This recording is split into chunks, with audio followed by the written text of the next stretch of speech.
राम राम किसान भाइयों। खेती किसानी नवाचारी पाठशाला में आपका हार्दिक स्वागत, अभिनंदन। आज का हमारा एक महत्वपूर्ण विषय है हरी खाद। हरी खाद के बारे में किसान कितना जानते हैं, ये हम क्षेत्र में जाते हैं, चर्चा करते हैं, पूछते हैं।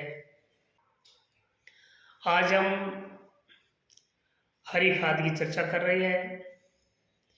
हरी खाद वो होती है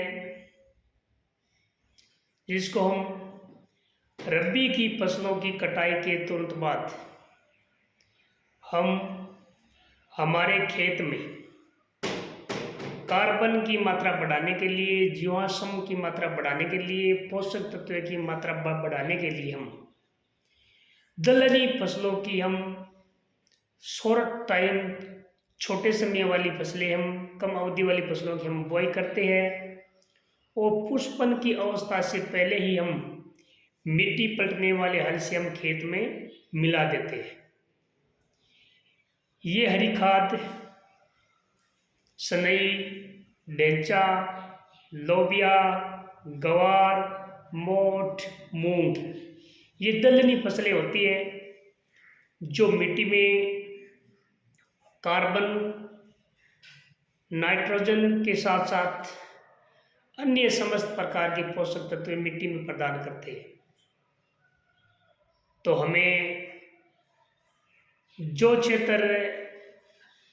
जिस क्षेत्र में कार्बन की मात्रा मिट्टी में कम है, पानी का पीएच ज़्यादा है, पानी की इसी ज़्यादा है, जो पानी क्षारीय है, मिट्टी क्षारीय हो जाती है, उस स्थिति में यदि सिंचाई करते हैं तो उन खेतों में, उन क्षेत्रों में हमें हरी खाद की बुआई करनी चाहिए।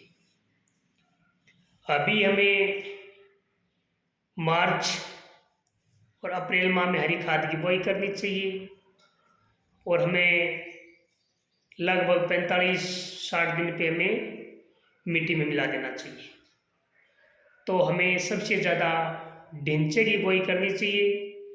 ढेंचा हमारे क्षेत्र की जो क्षारीय मिट्टी है, पानी क्षारीय है, हल्का पानी है, हल्की फसलें होती है, जिस क्षेत्र में दलहनी और तिलहनी फसलें नहीं होती है, तेल वाली फसलें की हम बात करें तो मूंगफली उस क्षेत्र में नहीं होती है, दाल वाली फसलें हम बात करते हैं तो चना नहीं होता है। तो उन क्षेत्रों में हमें अभी इस जायद के समय में हमें हरी खाद का हमें बुआई करनी चाहिए, ताकि समय पे हम हमारे खेत में पलट के हम हमारी मिट्टी की उपजाऊ क्षमता बना सके, जो मिट्टी में जो क्षार जमे हुए हैं उसको हम हटा सके, मिट्टी की जल धारण क्षमता, वायु संचार की क्षमता हम बढ़ा सके, मिट्टी में पोषक तत्वों की मात्रा बढ़ा सके। तो इस प्रकार हमें इसी सीजन में, इसी समय हमें ढेंचा की अधिक से अधिक बुआई करनी चाहिए हमारे क्षेत्र में। यदि ढेंचा की हम बुआई करेंगे तो हमारे क्षेत्र में खरीफ की फसलें बहुत अच्छी होगी। तो सभी किसान भाइयों को आज का यही संदेश है कि आपके अपने खेतों में हरी खाद के रूप में हमें ढेंचा की अधिक से अधिक बुआई करनी चाहिए।